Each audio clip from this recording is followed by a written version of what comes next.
Chestnuts roasting on an open fire. Gotta find a way to warm up somehow, right? Hello, everybody, and Merry Christmas Eve. I'm sure it won't be Christmas Eve when I post this video, but it is Christmas Eve when I'm recording this video, so I'm in the mood and feeling really cheerful, and I hope everyone else celebrating Christmas or any other holiday this time of year is feeling the same way. Today, I wanted to talk with you guys because while I'm in a relatively good mood today, because it's the holiday season, as I'm sure many of you, if not all of you, with CRPS or any disability can relate, keeping up a decent mood is incredibly hard. Just on a day-to-day basis or a minute-to-minute basis, it can be incredibly straining to try and maintain a positive attitude. I've been dealing with my own depression over the years as I deal with this health issue, and while I've had a lot of help along the way, I still quite often feel the stresses of having constant pain, and it just gets to you, as I'm sure you can all understand.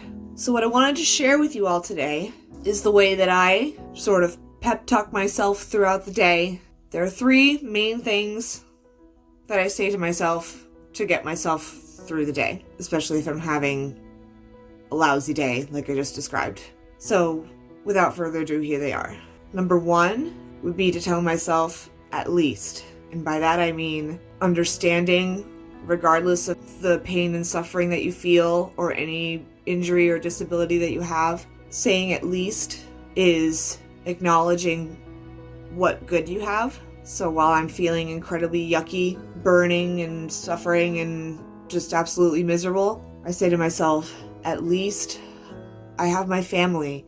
At least it's only in one arm. At least I have a home. At least I have the support system that I do with my family and my friends. I know a lot of people aren't lucky enough to have that in their lives when health crises hit them the way that it's hit me and you guys. At least I can still move. At least I can get out of the house when I'm feeling up for it. Some people can't do that ever. So the fact that I can do it once a month is a blessing, because some people don't have that. That really hit me this week when I saw my doctor for just a routine checkup, and I referred to myself as homebound, and she said, well, I don't actually consider you homebound because you're able to get out when you need to. You're here at this appointment. You're able to drive when you need to. I don't really consider you a homebound patient.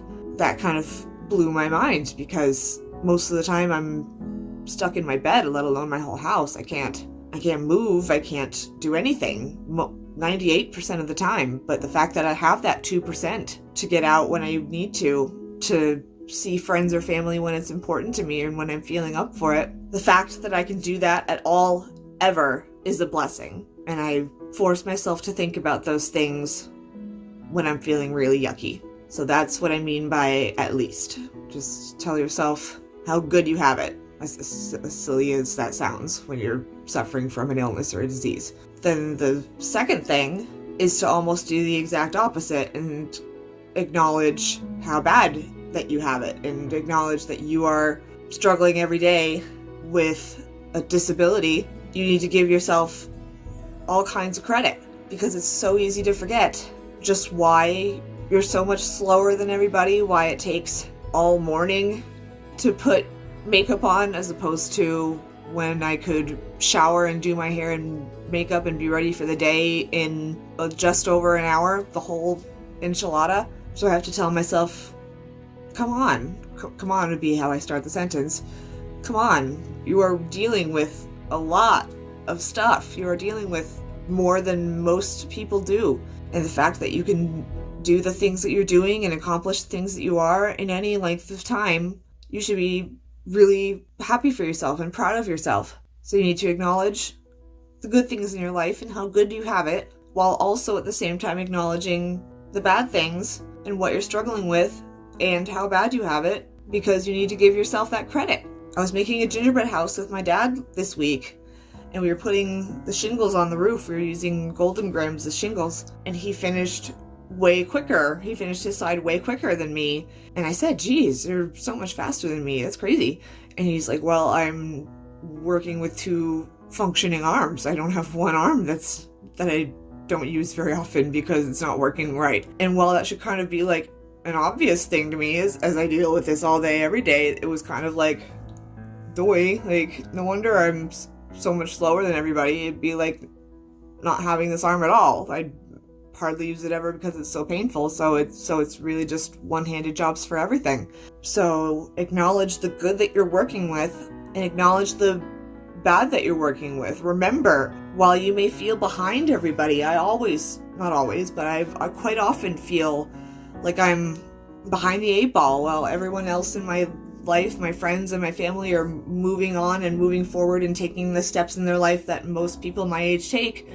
And I just feel like I'm falling further and further behind. Remember why. Remember that it's not for no reason. It's not because you're some lazy couch potato. It's because you are dealing with constant, burning, excruciating pain. So remember just what it is you're dealing with, and that you are, in fact, dealing with something. Which leads into my third thing, which is just telling yourself what a powerhouse you are. How awesome you are that you're dealing with everything. The good, the bad, and the ugly. Everything. That's the hardest one for me. I have a really hard time telling myself I'm ever proud of myself because I don't feel like I'm ever accomplishing anything worth being proud of. Whereas my mother tells me she's proud of me quite often. Whether it's because I went to the emergency room and dealt with a really bad flare, or I had a crazy bad stomach bug a few weeks ago that just accelerated this stuff beyond belief. It was an agonizing few days. And my mother would say after all that mess that she's proud of me, for getting through all that. And I kind of look at her funny and kind of scoff because I kind of think, what choice do I have? I can't do anything else but just sit here and live through all this. But I'm actually wrong and she's actually right. I should be proud of myself. Not just for the especially lousy days whether I go to the hospital or have some extra bad thing, but just the regular days, just the regular burning that you deal with on a good day, let alone a bad day.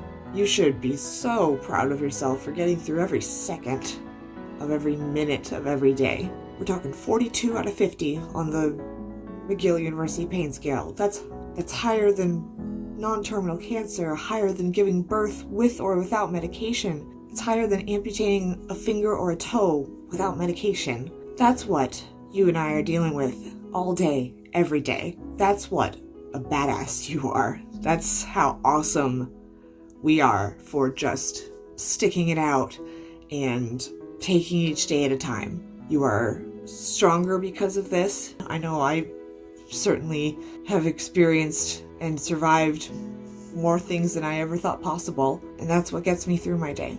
That's what I tell myself when I'm feeling especially terrible. I say the good, the bad, and then how awesome I am. At least I have XYZ, then come on, remember you're dealing with XYZ, and then at the very last, be proud of yourself for doing all that stuff. It's not medicine, it's not science, it's not psychology, but it helps me when I feel like crying, when I feel like feeling sorry for myself. It just makes me feel more like myself again. So I hope that this helps any of you in any way. I hope I can help to lift your spirits. Even just a little bit would make this worth it for me. So I thank you for checking this video out. I wish you and your family all the health and happiness of the holiday season, peace and comfort and joy to you all. And I will catch you all later. Bye.